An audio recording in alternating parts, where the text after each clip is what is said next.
Thank you for joining us on this month's live at 5:25 with Rights and Democracy Vermont.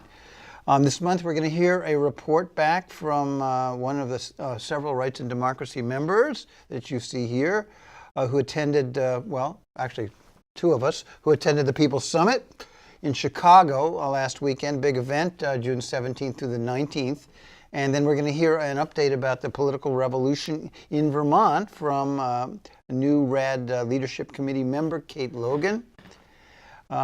Kate's been part of the candidate endorsement process, and she's going to describe that and give us a report back on the rather significant and fun political revolution party that was held at Higher Ground last night. So we have here Grant Taylor. Thank you for joining us. Hi, Traven. Okay. And why don't we go to a photo of the People's Summit? Bring that up while we talk. So this was a large event held in Chicago. Tell us a little bit about it. So it was an event put on by the National Nurses Union and a group called the People's Action, our national progressive group. Rights and Democracy is a part of that national group. So we sent some people out there. We had 7 people out there out of I think it was 3,000 or 4,000 total attendees. It was really great to see so many progressive thinkers coming together to take some energy from the political revolution and decide how we're going to use that energy as we move past November. What kind of folks were there? This is a big event. Like over 3,000 people. How describe? So there were lots and lots of different organizations there. I just wrote down some of the themes of the weekend. So we have ending payday loan sharks. We have ending predatory lending. We have equal access to health care for all. Ending fracking and crude oil transport. Livable wages for mothers and caregivers and for everyone. Continuing the political revolution, nurses' rights, unity beyond Bernie Sanders, LGBTQ rights, Black Lives Matter, Native American rights. So it was groups from all over that really need support from all of us. It's interesting you're describing a lot of people, organizations that may have a primary focus. It might be people put their energy into Black Lives Matter, or they might put their energy into climate justice organizing. But they're all together under one roof, strategizing together at this People's Summit. Reflect on that a little bit. Yeah, well, I think this is a really interesting time where all of these individual groups are starting to realize our interconnectedness and realize that there's a unity in our causes. So me, particularly, I'm very much focused on the environment, but I'm also realizing that for everyone to really care about the environment, we need to really care about everyone in turn. So I think a lot of people are realizing this and then coming together and realizing that collectively we have more power. So there were a lot of different workshops and breakout groups. You went to one on energy democracy. Say something about that. Energy democracy and climate justice. So the people that were leading the panel discussion, they started with letting us all know some of the major complaints that the energy democracy fight is really facing right now.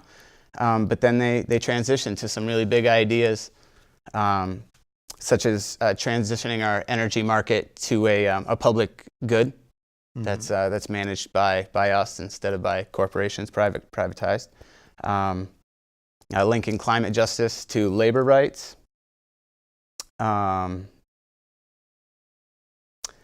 Working on a local level to achieve the goals that we maybe want to achieve on a international level, and then starting to affect the macro view by working on a micro level. And then something that was a really big idea was to promote our just energy transition, jobs transition to big unions and not just small businesses, because when we're working with small businesses, even though they need lots of help, we're only focusing on a small portion of the population. And if we can really focus the energy democracy and just transition towards large unions, then maybe we can include some more of the disenfranchised workers of America in part of our movement. Yeah, I know some people talk about a Green New Deal that's going to. People are afraid that in the transition away from fossil fuels that there's going to be, real disruption, and certainly people who work in the fossil fuels industry, are feeling insecure. But if we actually meet our climate needs, it's going to be a massive creation of new jobs, and but we need to make that possible. And that's I mean, I think that's what I was watching this event, thousands of people trying to figure out how we actually move an agenda that meets people's needs and the planet's needs. It's not an easy thing in the United States. That was right off the bat. The chair of the National Nurses Union who opened the conference talked about her. The problem, well, we have a two-party system, which really has not worked very well for us. Yeah, questioning the two-party system Absolutely. is high on everybody's agenda. So People's Action played a big role in this, of which Rights and Democracy is part of. And People's Action was really a project in many ways for trying to make politicians accountable to people's needs, right? Yeah. How do we do that? I mean, you were at some of the breakout groups there. What were some examples or thoughts on how we actually hold politicians accountable? Because right now, most of them they're accountable to Wall Street, they're accountable to the big corporations, They're not accountable to the 99%. Yeah. I found myself sharing a lot of the techniques and methods that I learned right here with Rights and Democracy in Vermont with everybody on this national scale. The process of going out on the streets and getting people to sign a petition and trying to put that forward and show people in your state or in your community how many people are really behind a certain movement or a law that they want to promote. That's a great thing to be doing. Candidate interviews, really talking to candidates and showing them that you can get a constituency of people behind them, and then using that constituency to focus on somebody who's really going to maintain communication and honestly remain transparent with you. That's definitely a positive step in the right direction. One of the more effective methods that I'm not sure if this is a direction that's going to be useful all the time was something that I kind of learned about called a house hit, which was a method that somebody who suffered a predatory lending scam. They got a couple people together. They wrote a specific resignation letter for somebody who had put them into their position unjustly. Went to their house. They knocked on the door. That person did not answer the door and did not speak with them. So they went and read their resignation letter to all of this person's neighbors. And apparently 2 weeks later, the person resigned from their position. Now, this may not be the most effective method all the time, but it sounded very effective for the circumstance. And I think that it's just one of the many things that we kind of learned about while we were out there of how to hold people accountable for what they do. Yeah, we're talking about the People's Summit with Grant Taylor. He's a volunteer organizer with Rights and Democracy. And the People's Summit was an amazing gathering, something it really would not have been possible a year ago or 5 years ago. We haven't seen anything like this in this country in, quite frankly, in nearly 50 years, this kind of level of engagement. And there was There wasn't a lot of media coverage in the corporate media. There was a really snarky piece in the New York Times. It was kind of read like, well, you know, here are these people coming together, the disgruntled Bernie supporters, and why are they there? What have they got to do? The election's all over, you know, right? Hillary Clinton's going to be the candidate, and she's going to beat Trump. So why don't you just go home and, you know, do your organic gardening or something? I mean, that was kind of the tone of the New York Times piece. That's not why people were there. People were there saying the political revolution is only just begun. The Sanders campaign played a big part in bringing people together from all of the organizing that was going on before, all of the social movements, and getting in many ways it brought people together, getting people out of their silos and saying, yes, climate justice folks and Black Lives Matter people and trade unionists and people are fighting for a $15 livable wage. We all have to work together, because if we don't, we lose. But if we work together, there's the possibility that we build power and that we win. Mm-hmm. And that's something which it's a big challenge in this country, because there's no existing organization, you know, national organization which coordinates all activity. And in some ways, it's the Sanders campaign which brought people together, and people are saying, what can we do together now? There was some talk, in addition to all of the talk about, you described direct action, fielding candidates. There was some talk about what we might do in February. You remember anything? Like after the elections are over, having a... Personally, I've committed to helping plan this day in February, though I'm not sure exactly what that's going to turn out to be. Yeah, but there's going to be some kind of mass action, yeah, certainly in Washington, D.C. Yeah, this is going to continue. This will continue. I know there were people like Naomi Klein who spoke, mm-hmm. and she was saying, we're going to say to whoever is the new administration, there's not going to be any more fracking. There's no more fossil fuel build-out. We're going to stop that. Mm. This may come as a shock to Trump and Clinton. It may come as a shock to more than Trump and Clinton, I believe. Yeah, yeah. But there are millions of people who are now engaged and are connecting, who are going to, I mean, we're building a real people's movement. Yeah. And we're doing that in Vermont, which is probably a good time to talk to the person who's been quiet at the end of the table here, Kate Logan, new board member. Unfortunately, yeah. Okay, and there was an endorsement process that Rights and Democracy has been involved in. Yes. And there were some announcements last night, and there was a big party. Tell us about this.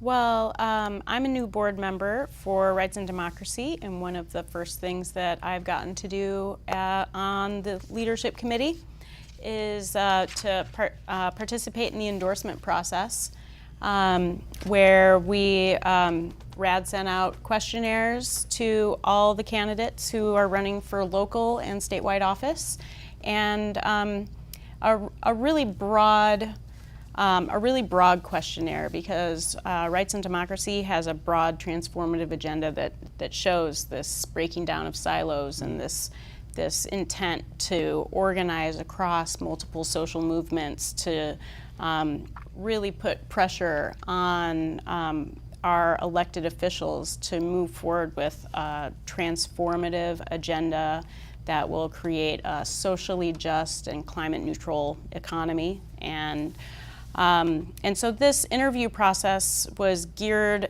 around asking candidates specifically what they're prepared to do on each of these issues.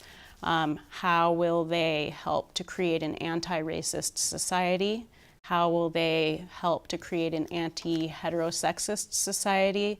What are they going to do about the climate? What are they going to do about campaign finance? A number of questions. And so we asked everyone who returned a questionnaire. We then sat down and interviewed them individually to ask them about their answers. And then the whole leadership committee consulted with each other rather passionately at times to discuss the various candidates, and we ended up with a slate of candidates that we endorsed and And what that endorsement means is that Rights and Democracy is going to invest some of our resources in those core candidates who we feel are most in line with this broad transformative agenda that RAD has. And we're also going to take the opportunity to develop their leadership and their legislative potential through trainings, and that's another thing that this RAD endorsement means. And then furthermore, it's a means for keeping local politicians and statewide politicians accountable to the things that they've said.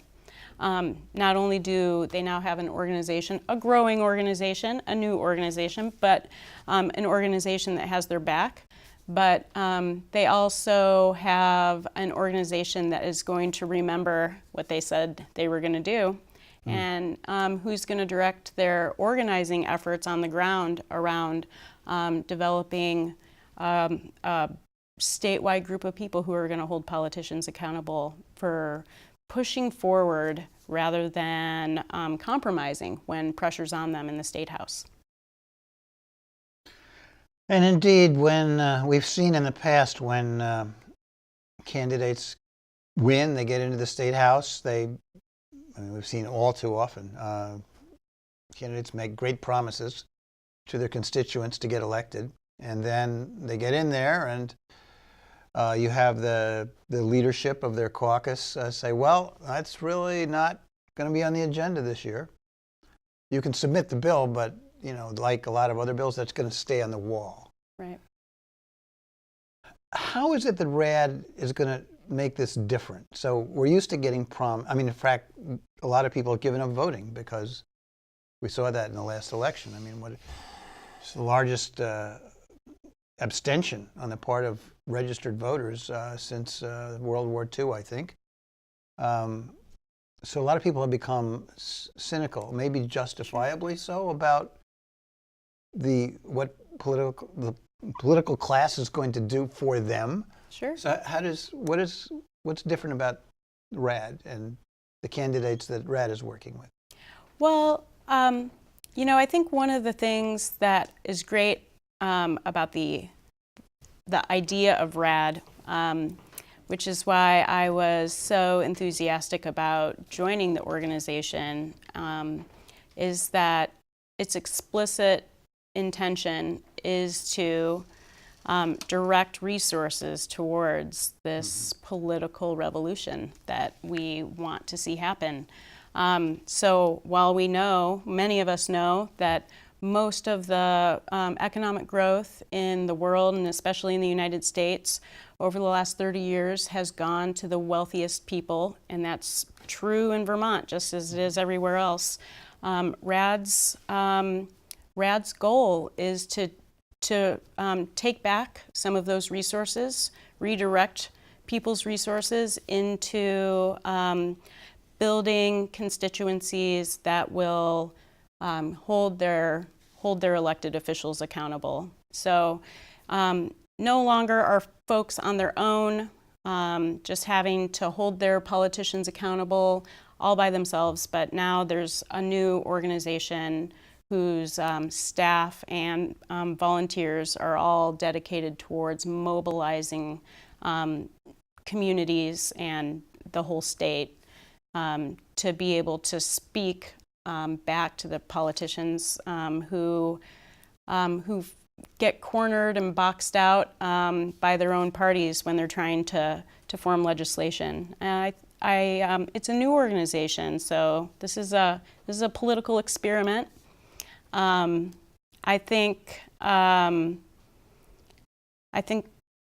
obviously the best is yet to come here, so we have to wait and see what's going to happen. But I think the idea is good. It's a great idea. It's something that needs to be tried, and we need change now. So we need to be developing new strategies that get around the roadblocks that have been put up for us over the past years. Yeah. Thank you, Kate. It's clear from what we're seeing in Vermont.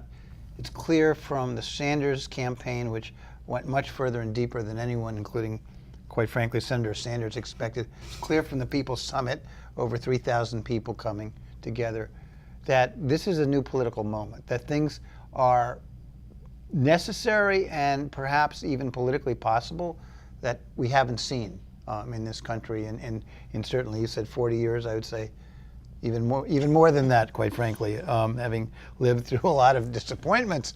And there was a saying that was said over and over again about, you mentioned about politicians being cornered.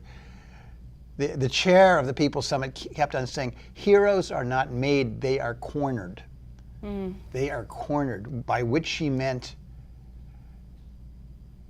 we build power, grassroots power, organized power. It's not just the people, but it's organizations where people are brought together that can hold politicians accountable. And it's clear from what People's Action and organizations like Rights and Democracy are doing, that we recruit candidates, first of all, out of the labor movement and out of the social movements. People who've got a history, that they've got the fire in their belly. They're not just looking for office. It's just not another lawyer or another millionaire like we're used to in, quite frankly, in our legislature or in DC, you know. So it's not just a bunch of wealthy people who are actually pretty clueless about where the 99% are at, but people who have actually experience and have actually, you know, been trying to work with and organize real struggles.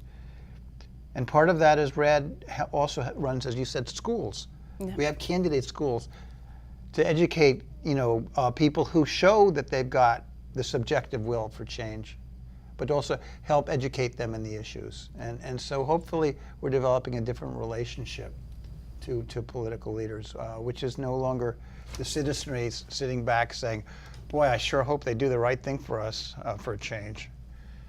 Any other further thoughts? No, not right now. I'm really excited to see what happens. I'm looking forward to working with candidates over the next few months. I'm personally working as a campaign manager for an endorsed candidate, and so I'm excited to take all that I've been thinking about as a result of working with Rights and Democracy and see this play out over the election season. I think that this is going to pay off for Vermont, and I'd like to see this happening everywhere. Now, there was a party last night. A lot of people came. It was fun. There was some good music. Yeah. It was at Higher Ground, good place to have a party. But there were also a bunch of candidates that were brought up on the stage. You remember who some of those people were? Yeah, we have candidates from all over the state running for House of Representatives and State Senate and statewide office as well. We endorsed folks from almost every county in Vermont, I believe, and we have people like Mari Cordes, a union organizer and nurse who's running in Addison County. We have folks like Brian Cena and Selena Colburn, who are making the move into the State House this fall. And where are they? From Chittenden County. Right here. Yep, right here in Burlington. We have now 2 candidates running who are endorsed by Rights and Democracy in Chittenden 6-7 over in Winooski, and folks from all over the state. And we did endorse for statewide office as well. We endorsed Dave Zuckerman for lieutenant governor, and we endorsed Matt Dunn for governor. So we heard from a lot of those people yesterday. It was really the first time after the endorsement process where Rights and Democracy really got to come together along with their candidates, their endorsed candidates and supporters, and get to feel out what it's like to be the team. This is the new Rights and Democracy team. And so it was a good night. Really good people. And it's interesting because it's nonpartisan. I mean, it's across parties. Yeah. It's not business as usual. It's not politics as usual. And when you say it's Rights and Democracy bringing, capacity to these endorsements, so it's not just, quite frankly, a lot of organizations make paper endorsements. Right. That's it. Candidates are kind of on their own, and the ones that have access to wealthy supporters are able to, run with that. Yeah. But Rights and Democracy has been cultivating people like Grant Taylor here, or Kate over there, and a lot of other people. It's not just staff, but it's volunteers, it's board members, it's advisors, to get behind and to talk to their neighbors, to go get on the phones, to go on the doors with candidates, Yeah. to build a movement. I mean, this is really about organizing. It's not about what hedge fund operators does RAD connect with to be able to provide the several $1 million to our chosen candidates? Zero. And I think that's one of the great things about RAD is we are also now, the event last night was a fundraiser for our Political Revolution PAC. So this is a really strategic move, using small donations from just a ton of people continuing on the political revolution, and then redirecting those funds into those candidates that we believe in and helping support them. Along with our grassroots efforts, we're putting power with people to get this broad, transformative political revolution really started. We saw that model with the Sanders campaign. People didn't think he could do it, but the average contribution from over 2 million people of $27 allowed him to compete with Wall Street, Yeah. quite frankly. Yeah. We can do it. Yeah, and we held a fundraiser last night where the tickets were $25. So, And $20 if you signed up early. well, that's true.